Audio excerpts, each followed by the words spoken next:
Mas madali po yung Ireland. Yes. Alam mo, wala akong ginastos. All I spent for was yung mga photocopy ng mga requirements. We were the first batch of Filipino nurses. Tapos, I was able to rear my children in a good environment. Talagang second home ko na ang Ireland. Alam mo yan. Ano nasa pantry ng isang Filipino nurse in Ireland? Oh my God! Nakakahiya. I became a clinical nurse specialist just last year. I was working full-time and at the same time, nag-aaral ka, gumagawa ka ng assignment, and so wala na kaming mortgage. Slowly consider what to do when we retire. So number one consideration is, where are we going to get the money? So I don't want to be a burden to the children. They have their own life. That's one part of the Filipino tradition that we'd like to break. Yes. You know? And the Filipino people are really nice people. Anybody will tell you that. You know, they really are.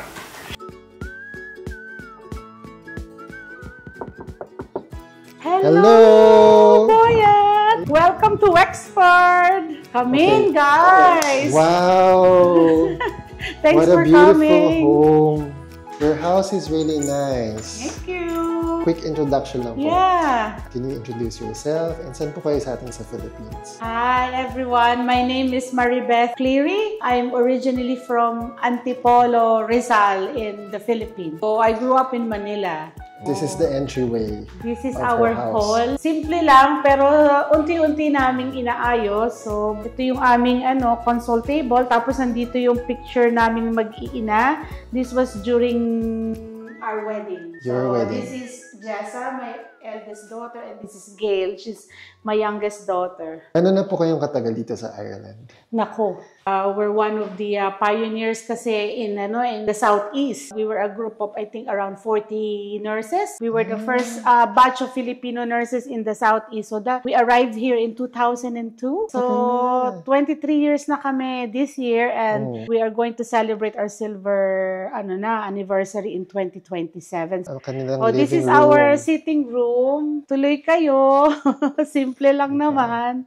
Thank you. I like the Guggenheim Ayan, oo. Church. That's one of Dave's cousin who painted that. So, tinitinda niya yan. So, I said, I really like that place. Why did you move to Ireland? Nako, Boyet, I was a single mom. So, when the kids started going to school, I just decided for myself, I wanted to give them a good future. So, alam mo naman ang nursing sa atin, di ba? Medyo kakaunti lang yung sweldo. So, I really, tried my best to look for a greener pasture. And then, during those times, ang nag-hire pa lang was UK.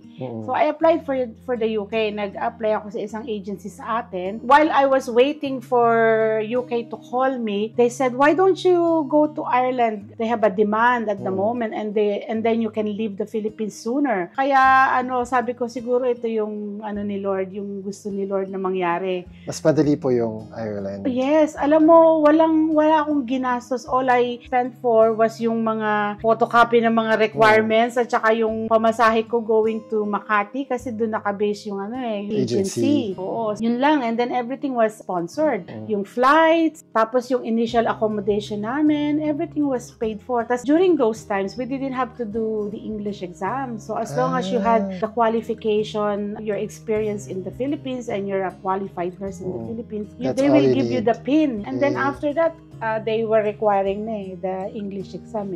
Tita, how long have you been in this house? When did we move here, Dave? I think around 4 years now. Kasi we got married in 2016 and then we moved in after. So it's more than 4 years, Dave. Probably around 6 or 7. To be honest with you, ang hirap matandaan lahat. Hindi po kayo sa mga design. Halata ba? Sa mga, Mabi nga ng anak ko, Mami, ang gulo-gulo na niyan. We're gonna talk about later how you met the love of your life dito sa Ireland. Of course. That's Mr. Cleary back Mr. there. Cleary. Another area, console table. Makikita mo dito, Boya to. Ito yung namin, aso namin. Kaya, nung nakita ko si Charlie, talagang nalungkot ako Katulad ni Charlie, napakatahimik din niya. You wouldn't think there's a dog in the house Maraming nagugustuhan yan. I like bright colors Kung mapapansin mo, di ba gray yung paint ng bahay namin? So gusto ko may pop of colors para mas masaya. Pero tita, what's special about Ireland para sa'yo? Ireland, talagang second home ko na ang Ireland. Alam mo yan. First and foremost, it has really provided for us. Tinanggap tayo ng Ireland here to work as nurses. Tapos, they have been very good to us. Tapos, I was able to rear my children in a good environment. And of course, this is where I met the love of my life. So, talagang, malapit na malapit sa puso ko ang Ireland. Ang ganda ng mo, no? Parang open space ka nila. So, actually, Boyet, meron ditong wall dati. Kaso, sabi ko sa asawa ko, ipatibag na lang. Kasi I was thinking in the future, kaming dalawa na lang dito. And then, nanonood siya ng TV. Ako nagluluto, hindi pa kami magkita. So, tita, let's, tour mo kami sa kitchen mo. So, welcome to our kitchen. Medyo, magulo. Dito muna tayo. Ito yung page. This is interesting kasi merong mga, ito diba sa Pilipino dito, sobrang mahilig tayo sa mga ref magnets. Oo. And then, all of these magnets, I'm sure may significance yan sa'yo. Yung mga napuntahan na namin, like Madrid, Amsterdam, Dubrovnik, tapos, Malaysia, London, Portugal. Ano yung pinaka-favorite mo na napuntahan? Nagustuhan ko talaga sa Amsterdam. Actually, not just Amsterdam, but the Netherlands itself, Boracay. May Philippines din dyan. Ito yung invitation namin nung kinasal kami. Ito naman ang bata ko pa dyan. Very light and very aesthetic, kumbaga. Gusto ko kasi maliwanag. Ayoko nang madilim. Gusto ko yung maraming ilaw. Ito kasi yung namin, laundry area. So, meron kaming washing machine tsaka dryer. Tapos may konting pantry dyan. Magulo. Nasa pantry ng isang Filipina nurse in Ireland? Oh my God! Nakakahiya. Ang gulo-gulo. Ayan, merong Barrio Fiesta. May bagoong. Bagoong. That's for sure. Boyet, Pickle relish. Ito, Philippines din po yan? Oo. Gagawa ng macaroni salad, di ba? Ito ang ganda nung marble. Totoong marble to? Hindi. Ang ganda siya. Fake lang siya. And I like this area, tita. Dito. Ito like naman. It's very parang family-oriented. Oo. Ayan yung namin, yung mga wedding photos namin. Tell me about your job. Hindi lang siya basta-basta nurse, but she is a clinical nurse. Wait, anong title? Clinical Nurse Specialist in Diabetes. Tell us about, kasi syempre, ewan ko, sa Philippines parang hindi naman siya ganong ewan ko role. May ganon na. I'm not sure kung may ganong role, pero kung magkikwento niyo sa amin, kung ano yung role niyo as a diabetes CNS. I became a clinical nurse specialist just last year, February of last year. I was able to do a postgrad in diabetes care and I graduated in 2021. And then the post came up last year, so I applied for it and then I was able to get number 1 on the panel. But before that, I was working in the medical floor as a nurse manager. So for how long kayong naging tita? How long kayo naging staff nurse and then bago kayo naging manager? So basically, nung nasa Pilipinas pa ako, medical surgical, and then I was a senior nurse. And then I moved here after 10 years of working in the Philippines. Ay, ang tagal. Matagal na rin. And then when I moved to Ireland, na-assign ako sa medical ward. So I was a bedside nurse for matagal din, almost 18 years. And then I became a senior staff nurse. And then nagkaroon ng vacancy nga as an acting CNM1. So I applied for it. Then I became an acting CNM2. And it actually helped me a lot kasi as a clinical nurse specialist, it requires a lot of leadership and responsibility and education. So during my time that I was working as a nurse manager, marami akong natutunan. I was able to incorporate that to my current role. Natutuwa kasi ako dahil sa wakas hindi na ako bedside care. Trabaho kasi ng clinical nurse specialist. Nakafocus na lang ako patients that has diabetes. Okay. Pero what do you like most about your job? Dahil nga may passion ako sa tao na may sakit na diabetes. I was just so intrigued about diabetes. Ang dami pa pala na it's not just diabetes. Marami ka pa palang malalaman about it. Hindi lang basta-basta, ay, may diabetes, may problema lang yan sa insulin. But it's more than that. Nung nakatapos na yung mga anak ko, I had plenty of time for myself. So, sabi ko sa kanila, I think it's my time to, look after myself. So, intense kasi I was working full-time and at the same time, nag-aaral ka, gumagawa ka ng assignment, and during our second year, may placement pa kami. Ang sipag po niya. Oo. Guys, yan ang key. Sipagan natin. Sacrifice talaga. One thing na parang patient education about diabetes for sa mga kababayan natin. Just maybe one thing. Ano po yung pwedeng i-share? Once you're diagnosed, kasi ngayon ang number one na problema is type 2, yung lifestyle. So, yung the way we eat and the way we look after ourselves pag hindi ka masyadong active. So, once you're diagnosed, sundin mo lang yung gamot na binibigay sa'yo ng doktor. At saka, avoid mo na lang talaga ang any food that contains, sugar. Discipline, saka lifestyle. Discipline, yes. This part of the house, we only built this, as an additional. Ang bahay kasi namin hanggang dito lang dati. And during the COVID, everyone was trying to build something. Napag-isipan namin mag-asawa, medyo maliit yung dining, kaya in-extend namin. So, and this part here, kapag nagta-travel kami, bumibili ako ng mga special drinks na particular sa country na yon. Sa Lanzarote. Parang how did you afford to build a beautiful home? Okay. Madali lang yan kasi nung nagkakilala kami ni Mr. Cleary, may sarili akong mortgage, siya din, may sarili rin siyang bahay. So, nung kami na, he moved in with us. That was in another place, hindi ito. Yung kanya, bayad na yung bahay na mortgage niya. Oo, pero yung sa akin, I was still paying for it. And then sabi niya, why don't we move into a new place? Para to start together as a couple. Yung bahay niya, pinaupahan niya, tapos yung bahay ko, pinaupahan ko rin, tapos ito nga, binili namin. When we bought this house, mura lang siya kasi nga, yung during the bank crisis.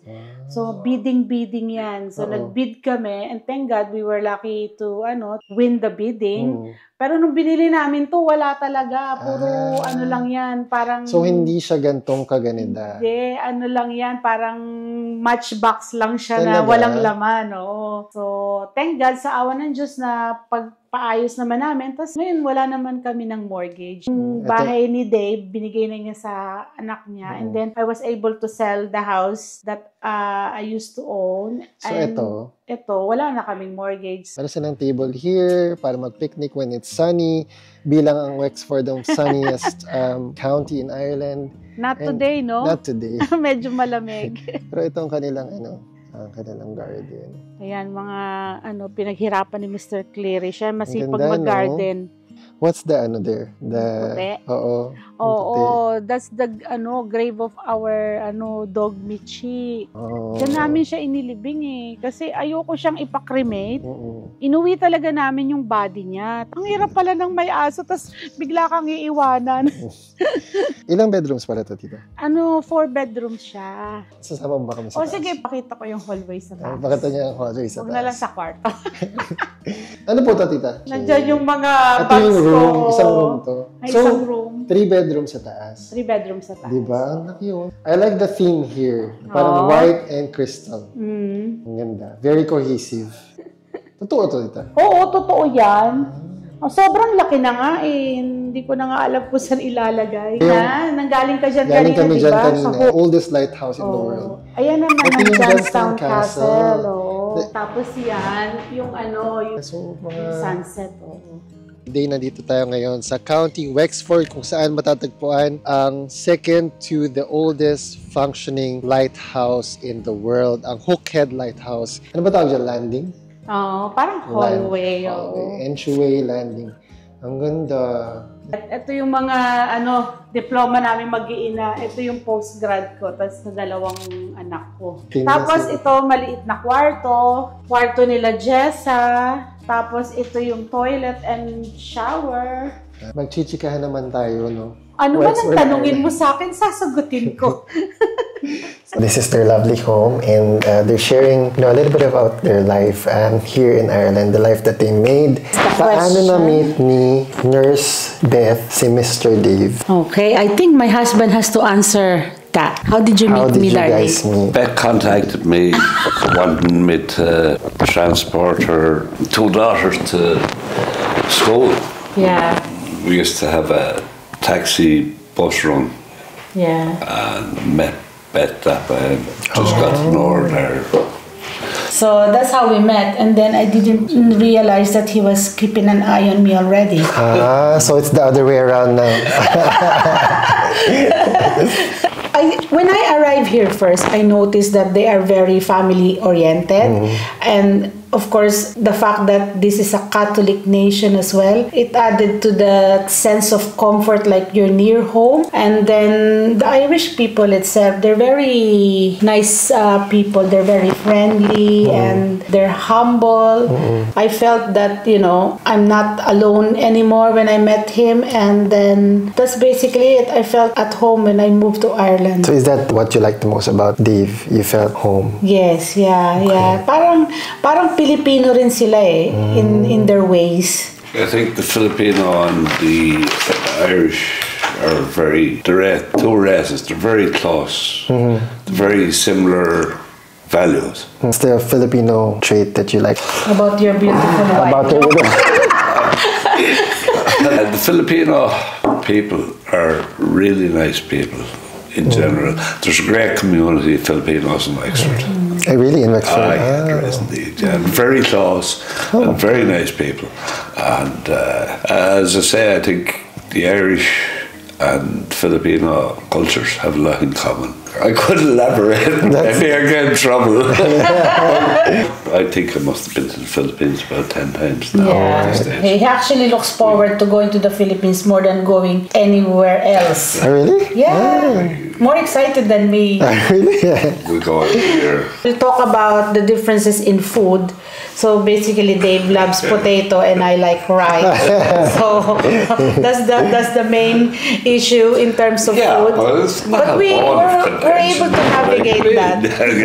So do you eat rice now? I would. I don't eat a lot of rice. You don't eat it every day? Time, no. No, I eat rice. And you eat every day? There's always rice in the rice cooker? Yes, yeah. Always. Because myself and they were very comfortable with each other. Like, I look after the inside of the house, he looks after outside. So we work well together. You were like 40 when you met Dave? I was 40 and he was 50. So guys, ayan. It's never too too late to find the love of your life. Yeah. Si Tita Beth she's preparing, she's turning 54. 54, and then she is planning for her retirement. So a lot of people, are curious, paano ba mag-retire sa Ireland? Are you going to retire in Ireland? And, the usual case, OFWs, the Filipinos abroad, saves money, and then after, during retirement, they will go back home. Do you have any plans in the future for retirement? Yeah. One thing we realize is, when you're planning to retire, you cannot just plan it like you want to retire tomorrow and then have everything ready for your retirement. It takes years to prepare for your retirement. So we have always been talking about it, diba, Dave? When the kids finish college, we got the chance to look after ourselves as well and slowly consider what to do when we retire. So number one consideration is, where are we going to get the money? Because when you retire, obviously your salary will drop. Hindi naman katulad nung when you're working that you will expect the same salary. So we started to build up a few earnings, source of income in the Philippines that will provide us money when we're there. And then we are thinking that we will use the pension money when we're living in Ireland. So because we plan to stay half of the year in the Philippines and half of the year here. You're gonna escape the winter. Yes. Winter in the Philippines. Hopefully that will support us.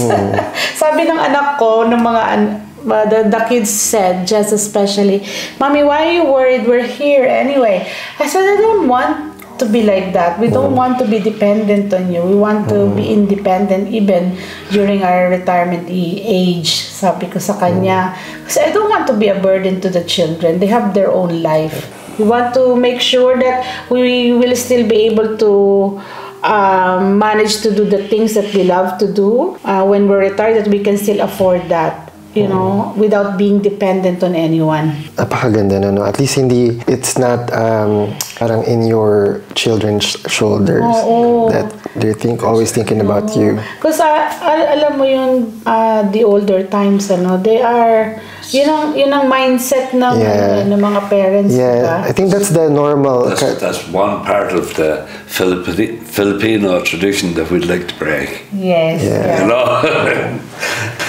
Every OFW would like to break that. It's been there for like generations after generations. I teach them how to, don't give them fish, teach them how to fish. You know, exactly. We're building a retirement home in the Philippines, and then we could probably move in middle of 2027, and then just right in time when you're going to retire. Yeah. Just a few more questions about like reflections. Looking back, what are you most proud of in your journey moving to Ireland?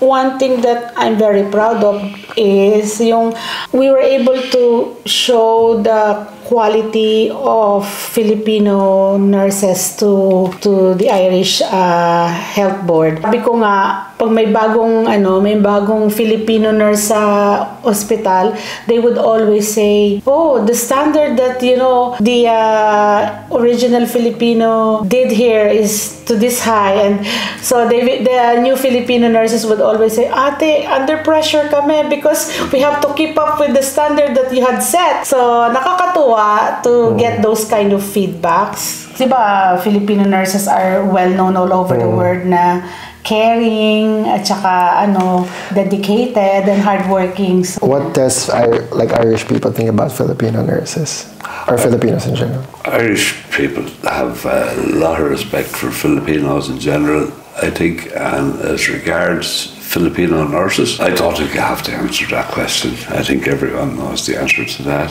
They're excellent. Yeah. And I'm not just saying that because I'm married to one, but biased, no? Anybody will tell you that. They really are.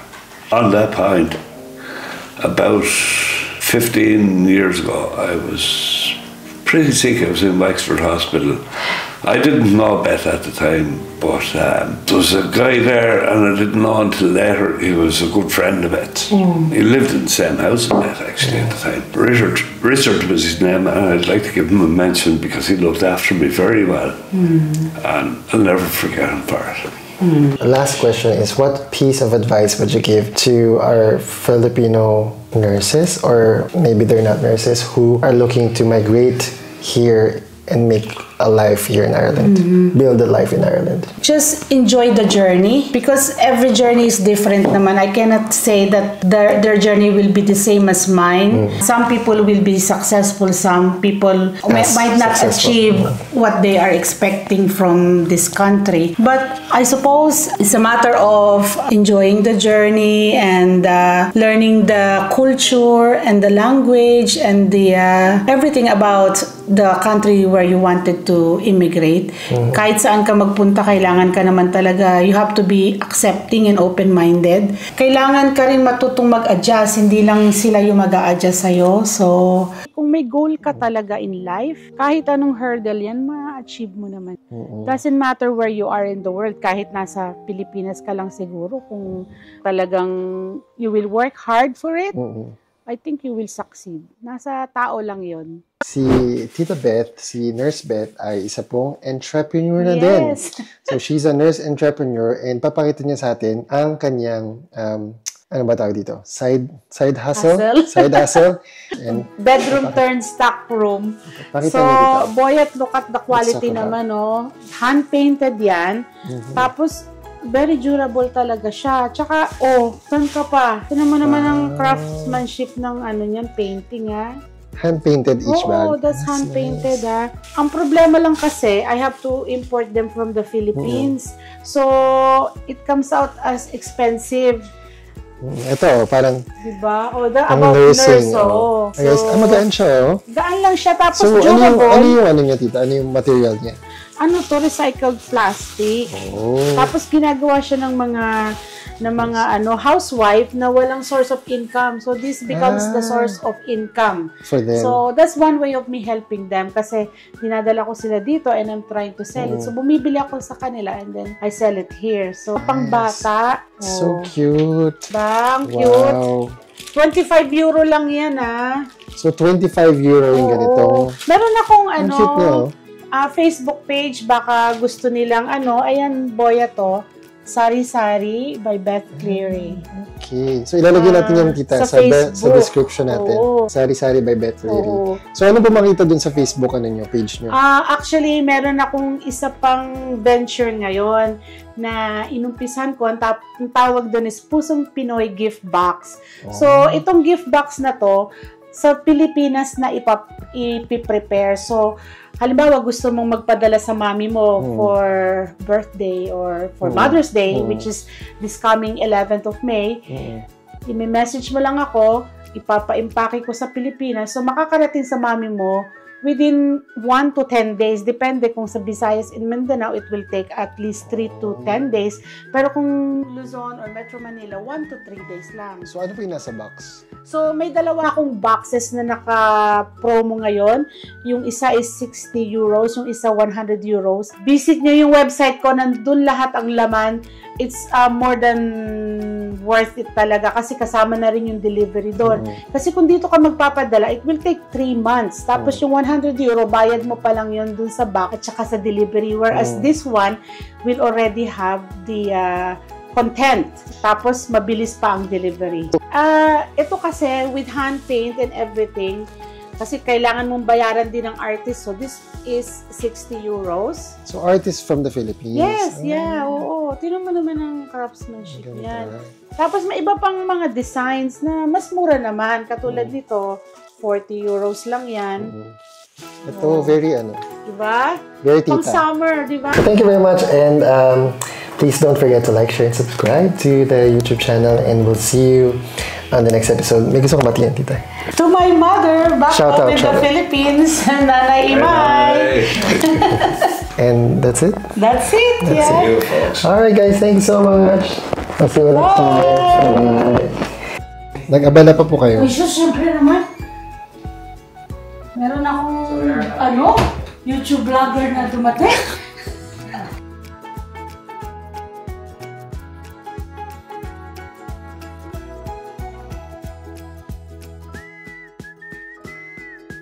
So maraming salamat po for inviting us in your home. Boy, thank you for featuring me, Thank you very much po. Really appreciate your visit. Thank you very much. Bye-bye and Bye, best Charlie. of luck po.